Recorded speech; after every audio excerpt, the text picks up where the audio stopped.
Hello, dear students. I, Harsh Rathore, Assistant Professor, Sage University, Bhopal. I am going to discuss with you on number system, example part 5. So, let's start. Here is the question number 1. What is the difference in place value of 5 in numerals 754853? Here we see 5 is repeated twice in these numerals and two place value of 5 is, one is here and another one is here. So while calculating the place value of any number, the formula is 5 into 10 to the power n.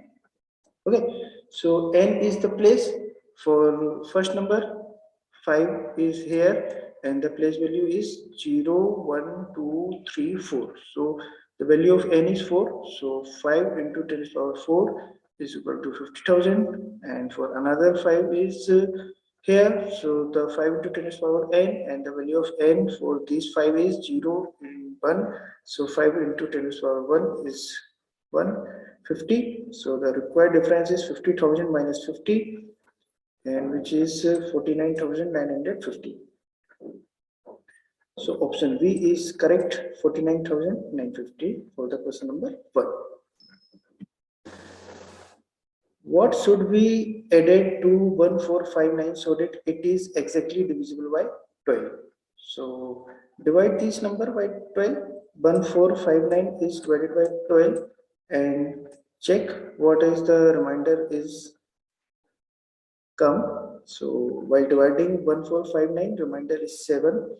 So how much number is added on 7 so that it is completely divisible by 12? So the difference is 12 minus 7 is 5. If we add 5 on 7, the required number is 12 and the entire number is divisible by 12. So the correct answer is 5. Another question is, if the number 467x4 is divisible by 9, then find the value of digit marked as x. We need the missing terms in the mentioned numerals. And how we can find? This number is divisible by 9. So let's check the rule of divisibility of 9. The end sum of entire digit must be divided by 9. That's only possible. The number is divisible by 9. So we sum all the digit 4 plus 6 plus 7 plus x plus 4, and which is equal to 21.